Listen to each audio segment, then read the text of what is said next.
Hi ನಮಸ್ಕಾರ, welcome back to my cooking channel. ನಾನಿವತ್ತು ಹುಣಸೆ ಹಣ್ಣಿನ ಚಿತ್ರಾನ್ನವನ್ನು ಹೇಗೆ ಮಾಡೋದು ಅಂತ ತೋರಿಸ್ಕೊಡ್ತಾ ಇದ್ದೀನಿ. ಈ ಹುಣಸೆ ಹಣ್ಣಿನ ಚಿತ್ರಾನ್ನವನ್ನು ನೀವು 5-10 ನಿಮಿಷದಲ್ಲೇ ಮಾಡ್ಕೋಬೋದು ದಿಢೀರಾಗಿ.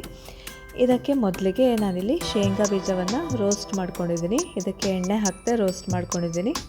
ಹಾಗೆಯೇ ಅದೇ ಪ್ಯಾನಲ್ಲಿ 1 ಟೀ ಸ್ಪೂನ್ ಸಾಸಿವೆ ಹಾಕ್ಕೊಂಡಿದ್ದೀನಿ, 2 ಹಸಿಮೆಣಸಿಕಾಯಿ, ಹಾಗೆಯೇ 2 ಒಣಮೆಣಸಿನಕಾಯಿ, ಸ್ವಲ್ಪ ಕರಿಬೇವು ಸೊಪ್ಪು, ಹಾಗೆ 1/4 ಟೀ ಸ್ಪೂನಷ್ಟು ಇಂಗನ್ನು ಹಾಕ್ಕೊಂಡಿದ್ದೀನಿ. ಹಾಗೆಯೇ 3 ಹೆಚ್ಚಿದಂತಹ ಈರುಳ್ಳಿಯನ್ನು ಹಾಕ್ಕೊಂಡಿದ್ದೀನಿ.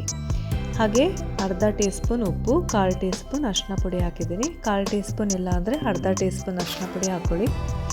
ಹಾಕ್ಕೊಂಡ್ಬಿಟ್ಟು ಚೆನ್ನಾಗಿ ಈರುಳ್ಳಿಯನ್ನು ಬಾಡಿಸ್ಕೋಬೇಕು. ನೋಡಿ, ಈರುಳ್ಳಿ ಕಲರ್ ಚೇಂಜ್ ಆದಮೇಲೆ ಇದಕ್ಕೆ ಹುಣಸೆ ಹಣ್ಣಿನ ರಸವನ್ನು ಹಾಕಿಬಿಟ್ಟು ಚೆನ್ನಾಗಿ ಇದನ್ನು ಕುದಿಸ್ಕೊಳ್ತಾ ಇದ್ದೀನಿ. ನೋಡಿ, ಈಗ ಹುಣಸೆ ಹಣ್ಣಿನ ಗೊಜ್ಜು ರೆಡಿಯಾಗಿದೆ ಚಿತ್ರಾನ್ನ ಮಾಡಲಿಕ್ಕೆ. ನಾನೀಗ ಚಿತ್ರಾನ್ನವನ್ನು ಕಲಿಸ್ಕೊಂಡಿದ್ದೀನಿ.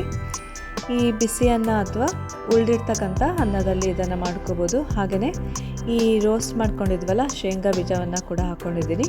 ಓಕೆ ಫ್ರೆಂಡ್ಸ್, ನೀವು ಕೂಡ ಮನೆಯಲ್ಲಿ ಖಂಡಿತ ಟ್ರೈ ಮಾಡಿ ನೋಡಿ. ಹಾಗೆಯೇ ಇನ್ನೊಂದು ರೆಸಿಪಿ ಜೊತೆ ಮತ್ತೆ ಭೇಟಿಯಾಗೋಣ. Thank you so much for watching. Bye.